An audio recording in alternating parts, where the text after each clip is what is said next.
At the dawn of the 20th century, Brockton was an epicenter of the shoe and textile industries. Its nickname was Shoe City. But as industry left, a vibrant downtown went with it. Now some Brocktonians are trying to bring the city back to its former glory.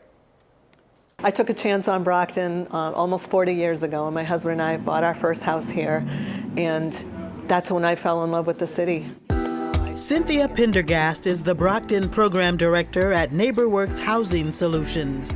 She's passionate about building a more robust city through her work.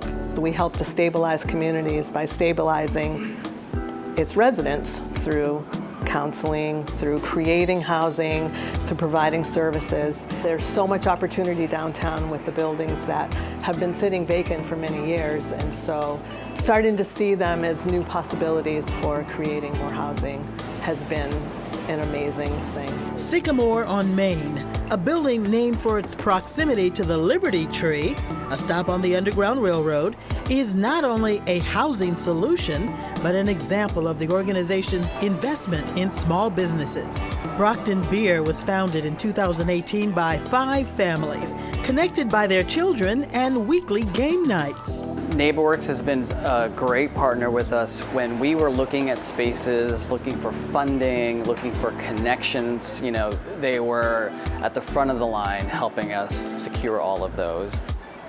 It's here at Sycamore on Main that Brockton Beer Company made its home. Owners Ed Cabellon and Eval Silvera say they had to challenge perceptions and misconceptions about the possibilities for their business. When banks were not willing or didn't believe the idea of a craft brewery in downtown Brockton, which was something that we hit a lot of, to be able to partner with folks that were community-based, that understood the potential of what this could be, and saw the vision for what we saw it originally, was a huge lift for us. We thought, because we loved craft beer so much, and everyone was going to breweries around us, but not here, why not do that here in downtown Brockton? At first, it was an idea that many people pushed back on because they didn't think that craft beer would sell in Brockton, that folks in our community would not be interested in that, but we knew that to be not true. From pork belly adobo to an oxtail poutine,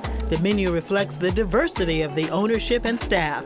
Our kitchen is now getting equal billing in terms of our food to the beer, so I think in terms of destination, we're also being seen not just as a brewery, but also as a restaurant, and the opportunity to have some really great food in downtown Brockton, which we hope then inspires other restaurants and other businesses to come down here, because people are coming down here for both the beer and the food. It starts with our head brewer and also our kitchen too, our 2 chefs. Like, there's a lot of input within the team of what we want to achieve from the beginning, from the raw ingredients of a beer to its packaging, its design, through its name, everything.